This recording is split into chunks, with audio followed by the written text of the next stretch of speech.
Dear Honorable President Donald J. Trump, I come to you again with the fire of truth burning in my chest, speaking for 150 million Ethiopians who refuse to bow any longer. Your recent letter to Egypt shows your strength, a leader stepping in to fix what others ignored. You speak of mediation, of predictable water for Egypt and Sudan during dry times, while Ethiopia generates massive electricity, some perhaps sold or given downstream. We see your vision for peace. But hear this clearly. Justice must start at home for Ethiopia first. It is not fair, never fair, for Ethiopia to produce only electricity while her own people suffer thirst. The Abai River, our Nile, is Ethiopia's blood and sweat.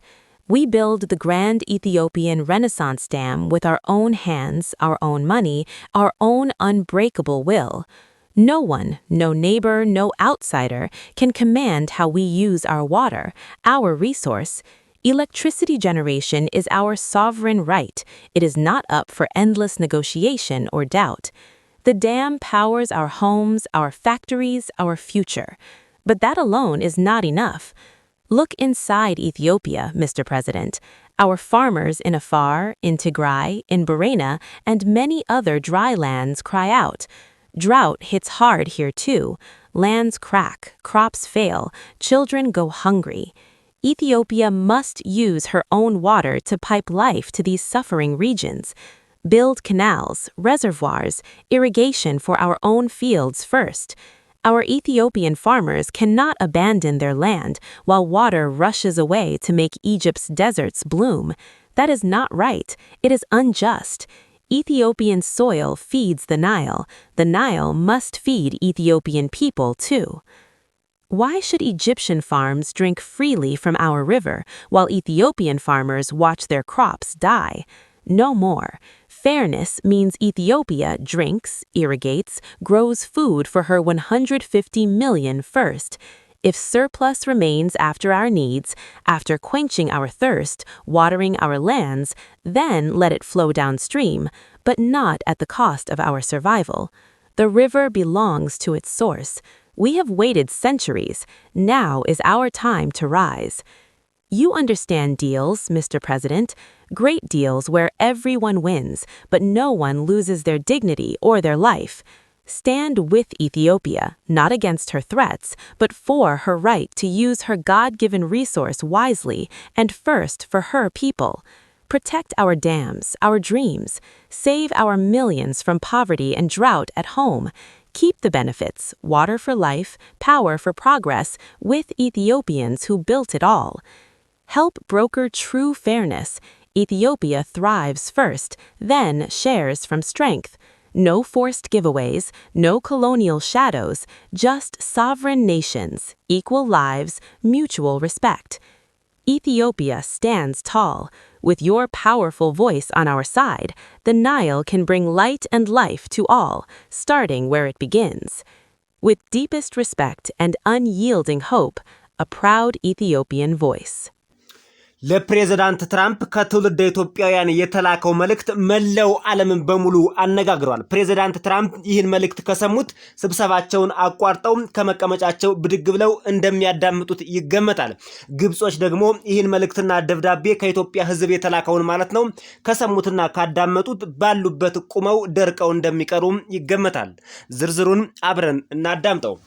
ለተከበሩ የአሜሪካ ፕሬዝዳንት ዶናልድ ጄ ትራምፕ ለግብጽ መንግስት የአባይ ወንዝን በተመለከተ የላኩት ደብዳቤ ለኛ ለኢትዮጵያውያንም ደርሶናል አይተነዋል። ክቡር ፕሬዝዳንት የላይኛውን የአባይ ተፋሰስ ሀገራት ለማስማማት መሞከረው የሚበረታታና እጅግ ደስ የሚል ነገር ነው። የአባይ ወንዝ ግን የኢትዮጵያ ደም ነው። ከኢትዮጵያውያን እናቶች ጡት የሚፈስ ወተት ነው። ኢትዮጵያ ለዘመናት የአባይን ውሃ በነፃ ለተፋሰሱ ሀገራት ስታጠጣና ስትሰጥ ቆይታለች። ለኢትዮጵያ ግን ምንም አይሰጣትም። ኢትዮጵያ የአባይን ወንዝ ያለ ዋጋ ያለ ምንም ክፍያ ለግብጾች ስታጠጣ፣ ለኢትዮጵያ ግን በምላሹ ምንም ነገር አይሰጣትም።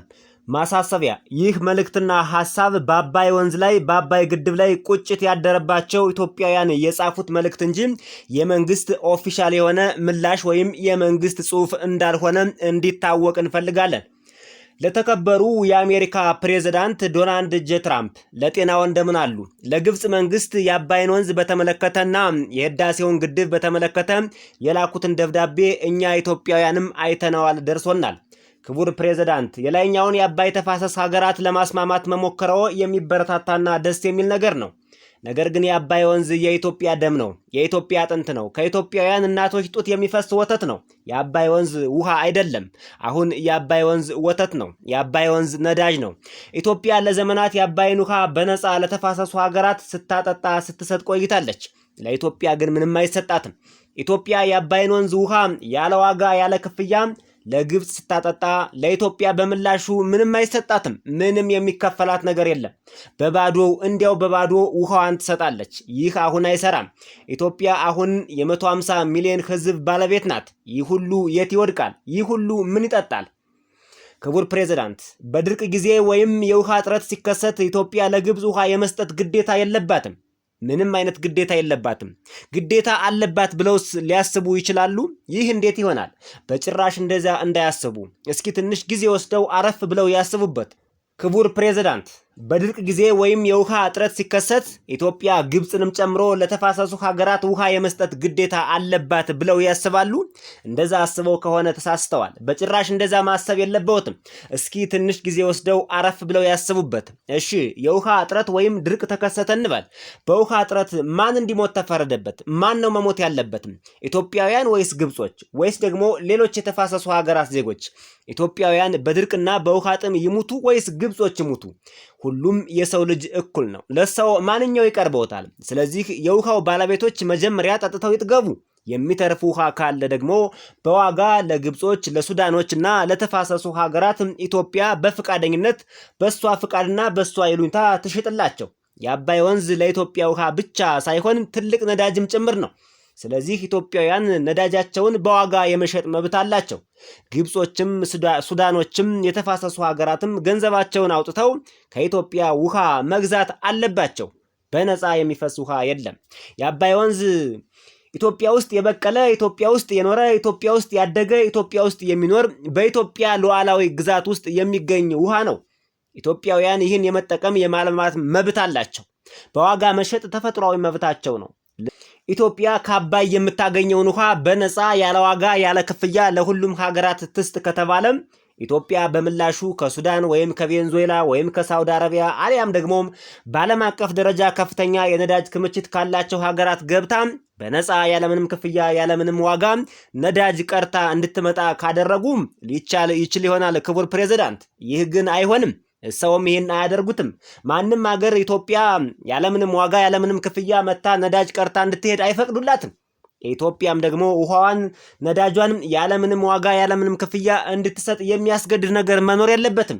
ይህች ምድር ፍትሃዊነት ሊኖራት ይገባል። አዩ ክቡር ፕሬዝዳንት፣ ልክ እንደዚህ ነው።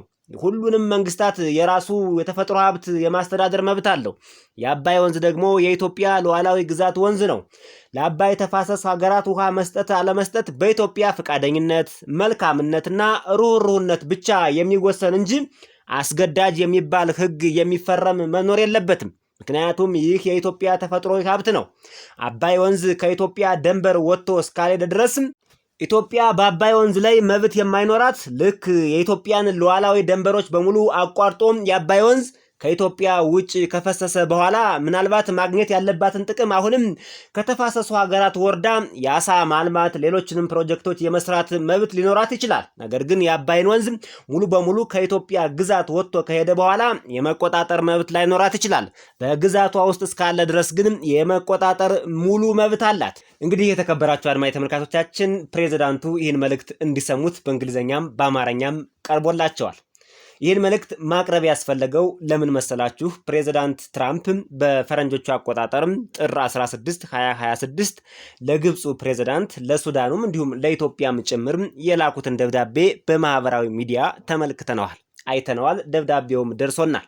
ደብዳቤውም እንዲህ ይላል። ፕሬዝዳንቱ በጻፉት በዚህ ደብዳቤ ላይ አሜሪካ በኢትዮጵያ በግብፅና በሱዳን መካከል ያለውን የአባይ ወንዝ ውሃ ወይም የውሃ ክፍፍል ጥያቄ ለአንዴና ለመጨረሻ ጊዜ በኃላፊነት ስሜት ለመፍታት ዳግም ድርድር ለመጀመር ዝግጁ ነኝ ስትል በፕሬዝዳንት ትራምፕ ኦፊሻሊ ተፈርሞ በተጻፈ ደብዳቤ አሳውቃለች።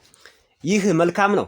ለአንዴና ለመጨረሻ ጊዜ ውዝግቡን ለመፍታት መነሳት፣ ለማስታረቅ መነሳት ደስ የሚልና ጥሩ ነገር ነው።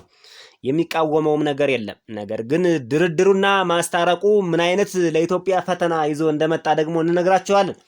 ማንኛውም የዚህ ቀጠና ሀገር ይላል የአባይን ውሃ ሀብት ብቻውን መቆጣጠር ወይም ጎረቤቱን በሚጎዳ መልኩ መጠቀም የለበትም የሚል አቋም የአሜሪካ ነው ይላል። ይህ ምን ማለት ነው? አስቡት። ኢትዮጵያ የአባይ ወንዝ ባለቤት ሆና እያለች ሱዳኖች፣ ግብጾች እንዲሁም ሌሎች የተፋሰሱ ሀገራት አስገድደው ውሃ እንድትለቅ ሊያስፈርሟት ይፈልጋሉ ማለት ነው። ለዚህ ደግሞ አሜሪካ ጣልቃ ገባለሁ እያለች ነው። አሜሪካ በርካታ ሀገራትን ካፈራረሰች በኋላ አሁን ደግሞ ሁኔታውን ወደ ኢትዮጵያ ያዞረችው ይመስላል። ፕሬዝዳንቱ በደብዳቤያቸው ላይ በህዳሴው ግድብ ዙሪያ ያለው አለመግባባት በኢትዮጵያና በግብጽ መካከል ወደ ከፋ ወታደራዊ ግጭት እንዳያመራ ከፍተኛ ተስፋ እንዳላቸው ጠቁመዋል። ፕሬዝዳንት ዶናልድ ትራምፕ ከዚህ በፊት በእርግጥ ፕሬዝዳንቱ ስርዓት የላቸውም፣ ለዓለም አቀፍ ህግም አልገዛም፣ ለህግም አልገዛም፣ ህሌናዬ ብቻ ነው የሚገዛኝ ብለዋል። ይሁንና የአንድን ሀገር ማንነት በደንብ ሳይረዱ ግብጽ የህዳሴውን ግድብ ልታፈነደው ትችላለች ብለው በይፋ በሚዲያ መናገራቸውንም ማንም ኢትዮጵያዊ አይረሳውም። አሁን ደግሞ ሌላ ኢትዮጵያውያን በላባቸው፣ በአጥንታቸው፣ በደማቸው፣ በገንዘባቸው፣ በጉልበታቸው የገነቡትን የአባይን ወንዝ ምን ሊያደርጉት እንዳሰቡ ዝርዝሩን እንነግራችኋለን። የዩቲዩብ ቻናሉን ሰብስክራይብ እያደረጋችሁ አብራችሁን ቆዩ። ውጥረቱን መፍታት በመካከለኛው ምስራቅና በአፍሪካ ዘላቂ ሰላምን ለማምጣት የሚሰሩት ስራ ዋነኛ አጀንዳ እንደሆነም ገልጸዋል። ፕሬዝዳንቱም የአባይን በተለይ የኢትዮጵያንና የግብፅን በአባይ ወንዝ ላይ ያላቸውን ውዝግብ በትልቁ ጽፌ በማስታወሻዬ ይዤው ኑሬያለሁ ይላሉ። አሁን ጊዜው ደርሷል፣ እፈታዋለሁ እያሉ ነው ፕሬዝዳንቱ። አሜሪካ በምታደርገው ክትትልና በቴክኒክ ባለሙያዎች ድጋፍ የሁሉንም ወገኖች ጥቅም የሚያስጠብቅ ስምምነት ላይ መድረስ እንደሚቻል ፕሬዝዳንቱ እርግጠኛ ሆነው ተናግረዋል። እውነት ግን የሁሉንም ጥቅም ያስጠብቃል ወይ? የፕሬዝዳንቱ ሐሳብ ለግብፅና ለሱዳን በድርቅ ወቅት አስተማማኝ የውሃ መልቀቂያ ዋስትና መስጠት ይላል። ኢትዮጵያ በግብፅና በሱዳን ድርቅ ሲከሰት አስተማማኝ የሆነ የውሃ ፍሰት እንዲኖር ኢትዮጵያ ኃላፊነት ኑሮባት ትፈርማለች ማለት ነው። በቂ ውሃ እንድትለቅ ትደረጋለች ማለት ነው። እሺ፣ ኢትዮጵያ ውስጥ በቦረና ከፍተኛ ድርቅ ሲከሰት፣ በሰቆጣ በዋገምራ ከፍተኛ ድርቅ ሲከሰት፣ በትግራይ ከፍተኛ ድርቅ ሲከሰት፣ በአፋር ከፍተኛ ድርቅ ሲከሰት፣ በተለያዩ የኢትዮጵያ የሀገሪቱ ክፍሎች ከፍተኛ የሆነ ድርቅ ሲከሰት ከግብፅ የመጣ እርዳታ አለ ወይ? ከሱዳን የመጣ እርዳታ አለ ወይ? ከግብፅ የመጣስ አይዟችሁ የሚል መልእክትስ አለ ወይ? ምንም ነገር በሌለበት ሁኔታ፣ የሰጥቶ መቀበል መርህ በማይሰራበት ሁኔታ በግብፅና በሱዳን የውሃ መቀነስና ድርቅ በተከሰተ ቁጥር ኢትዮጵያ ለዚህ ተጠያቂ መሆን የለባትም። ምክንያቱም ኢትዮጵያ ውስጥ ለሚከሰተው ድርቅ አሁን ኢትዮጵያ ውስጥ አርሶ አደሮቻችን ከፍተኛ የሆነ የውሃ እጥረት አለባቸው። ገበሬዎቻችን በቂ ውሃ አግኝተው ማሳዎቻቸውን እያጠጡ አይደለም። የግብርና ስራዎቻቸውን በሚገባ እያለሙ ወይም እየከወኑ አይደለም። ኢትዮጵያ አሁንም ከዝናብ በተጨማሪ የአባይ ወንዝ ሙሉ በሙሉ ተገድቦ ወደ ኢትዮጵያ አርሶ አደሮች ዳይቨርት ሆኖ ስራውን መጀመር አለበት። ከፍተኛ ቁጥር ያለው ገበሬ ማሳውን የሚያጠጣው ውሃ አጥቶ ቁጭ ብሏል። እጆቹን አጣጥፎ ተቀምጧል። ኢትዮጵያ ውስጥ ድርቅ በሚከሰትበት ጊዜ ሱዳንም ሆነ ግብፅ አንዳችን መፍትሄ ለኢትዮጵያ ሰጥተው አያውቁም። ለኢትዮጵያ ገበሬ ምንም የሚያደርጉለት ነገር የለም። ኢትዮጵያም በግብፅና በሱዳን ለሚከሰተው ድርቅና የውሃ እጥረት የኢትዮጵያውያን ተጠያቂ መሆን የለባቸውም። ኃላፊነትም የለባቸውም። ውሃ የመስጠት መብትም ግዴታም የለባቸውም። ለኢትዮጵያ ደግሞ ይላል እንግዲህ ለግብፅና ለሱዳን አስተማማኝ የሆነ ውሃ እንዲሰጣቸው፣ ለኢትዮጵያ ደግሞ ከፍተኛ የኤሌክትሪክ ኃይል እንድታመነጭ፣ ያመረተችውን ኃይል ለግብፅና ለሱዳን እንድትሸጥ የሚያስችል ሁኔታን ማመቻቸት እንደሆነ ፕሬዝዳንቱ ጠቅሰዋል። ለመሆኑ ኢትዮጵያ ኤሌክትሪክ ኃይል አመንጭታ መሸጥ ተፈጥሯዊ መብቷ እንጂ ለድርድር የሚቀርብ ነገር ነው እንዴ? ኢትዮጵያ በላቧ በጉልበቷ የገነባችው በራሷ ሉዓላዊ ምድር የተሰራውን የአባይን ወንዝ ገንብታ ማልማትና ኤሌክትሪክ ማመንጨት ተፈጥሯዊ ሀገራዊ ዲሞክራሲያዊም ብቻ ሳይሆን ሉዓላዊነት መብቷ ነው እንጂ ይህ ለድርድር የሚቀርብ ሐሳብ አይደለም። ከድርድር ውጭ ነው ይሄ መሆን ያለበት። በዚህ መደራደር የለም። የፈለገው ሀገር ቢሆን ኢትዮጵያ ኤሌክትሪክ ኃይል አመንጭታ የመጠቀም መብቷን የሚገድባት የለም። ይህ ለድርድር የሚቀርብ ጉዳይም አይደለም። ለሱዳንና ለግብፅ እንድትሸጥ ይላል። ምናልባት ይሄ በፈቃደኝነት ሊሆን ይችላል። ለሱዳንና ለግብፅ ለፈለገችው ሀገር መሸጥ አለመሸጥ መብቷ ነው። በዚህ ዙሪያ ፕሬዝዳንት ትራምፕ ጣልቃ መግባትም ማዘዝም አይችሉም። አይመለከታቸውም። አጠቃላይ የኢትዮጵያ ሕዝብና የኢትዮጵያ መንግስት የሚያስተዳድረው ሀብት ነው የአባይ ወንዝ። ለድርድር የሚቀርብም አይደለም። እንግዲህ ይህ ደብዳቤ በጉዳዩ ላይ ቀጥተኛ ተሳትፎ ላላቸው ሀገራት ደግሞ በኢትዮጵያ ላይ ተጽዕኖ እንዲያሳድሩ ኢትዮጵያን እንዲጫኑ ተደርጎ የተጠቀሱት ሀገራት ለሳውዲ አረቢያው አልጋ ወራሽ ሙሐመድ ቢን ሰልማን ተልኳል። ሳውዲ አረቢያ ተልኳል። የኢትዮጵያ መንግስት ላይ ጫና እንዲያደርግ። ለተባበሩት አረብ ኤሚሬትስ ፕሬዝዳንት ሙሐመድ ቢን ዛይድ ተልኳል። ለኢትዮጵያ ፌዴራላዊ ዲሞክራቲክ ሪፐብሊክ ፕሬዝዳንት ክቡር አቶ ታዬ አጽቀሥላሴ ተልኳል። እንዲሁም ለሱዳን የሽግግር ሉዓላዊ ምክር ቤት ሰብሳቢ ጄኔራል አብዱልፈታህ አልቡርሃን ተልኳል። ደብዳቤው ተልኮላቸዋል ማለት ነው። ኢትዮጵያ ላይ ጫና እንዲያደርጉ በተለይ ደግሞ ለሳውዲው አልጋ ወራሽና ለኢሚሬትሱ ተልኮላቸዋል። ኢትዮጵያ ላይ ጫና አድርገው ለግብፅ ሱዳንን እንኳን እንዲሁ ለፖለቲካቸው ካልሆነ ብዙ አይፈልጓትም። ለግብፅ ጫና ተደርጎ ኢትዮጵያ የማያቋርጥ ውሃ እንድትሰጥ፣ ግብፅ ውስጥ ውሃ ቢቀንስ ኢትዮጵያ ተጠያቂነት እንድትሆን ባለም አቀፉ ሕግ ፈርማም ተስማምታ አሜሪካም ለግብፅ ውሃ አልሰጠሽም ብላ ኢትዮጵያ እንድትኮረኩም ግብፅም ውሃ ቀነሰብኝ እያለች እንድታመለክት ተደርጎ ፕሬዝዳንት ትራምፕ ጠይቀዋል። ይህን የኢትዮጵያ ሕዝብ አይስማማም። የኢትዮጵያ መንግስትም በዚህ ላይ የሚስማማ አይመስለንም። ኢትዮጵያ ለግብፅ እና ለሱዳን ውሃ የምትሰጥ ከሆነ ውሃ አንሰጣችሁም አይሉም ኢትዮጵያውያን፣ እንሰጣቸዋለን። ነገር ግን ልክ እንደ ነዳጅ ሁሉ በዋጋ እየገዙን መውሰድ ይችላሉ፣ መግዛት ይችላሉ ማለት ነው።